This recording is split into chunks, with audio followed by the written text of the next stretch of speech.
नमस्कार, स्वागत है आप सभी का महाकाल टुडे के इस बुलेटिन में। आपके साथ मैं हूं कपिल शर्मा और हम बताएंगे आपको शहर का हाल, वो भी पूरे विस्तार से।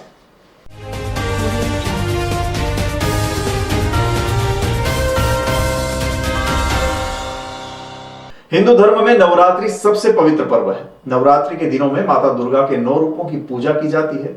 शारदीय नवरात्रि और चैत्र नवरात्रि के बारे में तो सभी लोग जानते हैं, लेकिन इसके अलावा भी 2 नवरात्रियां होती है जिन्हें गुप्त नवरात्रि कहा जाता है।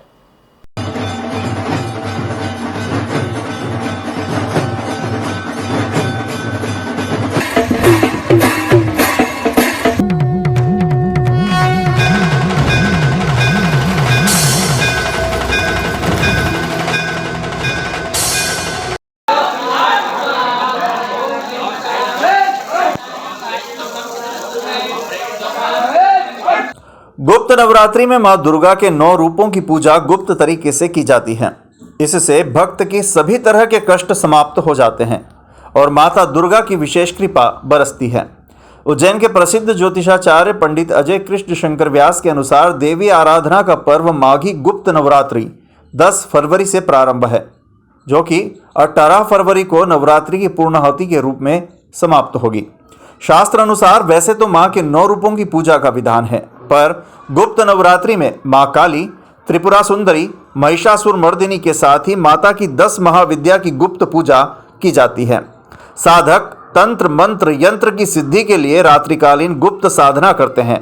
इसके अलावा विश्वविख्यात शक्तिपीठ हरसिद्धि मंदिर में गोपनीय अनुष्ठान भी होंगे तथा प्रतिदिन शाम को दीपमालिका भी प्रज्वलित की जाएगी।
जी, नवरात्रि का जो महत्व बताया गया है सनातन धर्मों में, जो प्रमुख रूप से 4 नवरात्रि बताई गई है शास्त्रों में जो उल्लेख मिलता है, उसमें चैत्र की जो नित्य नवरात्रि और कुमार की नवरात्रि के रूप में जो महत्व है, इतना ही महत्व गुप्त नवरात्रि में आषाढ़ मास की नवरात्रि और माघ मास की नवरात्रि का उल्लेख विशेष रूप से गुप्त नवरात्रि और साधकों के लिए विशेष रूप से साधना का शुभ योग के रूप में इस नवरात्रि का महत्व है। नवरात्रि का जो महत्व ही देवियों से बताया गया है और गुप्त नवरात्रि का अर्थ यह है कि जो भी आपकी जो मनोकामना है वो पूर्ण हो, और उस रूप में इन देवियों का विशेष रूप से माघ महीने का विशेष महत्व बताया गया। साधक का अर्थ ये रहता है साधना, और साधना का मतलब है नियम। यदि व्यक्ति नियम के अनुसार उन देवियों की पूजन आराधना करता है तो वो चाहे तो गृहस्थ आश्रम में भी कर सकते हैं, और इसको हम उस रूप में हम देवियों की पूजन आराधना करते हैं जैसे हम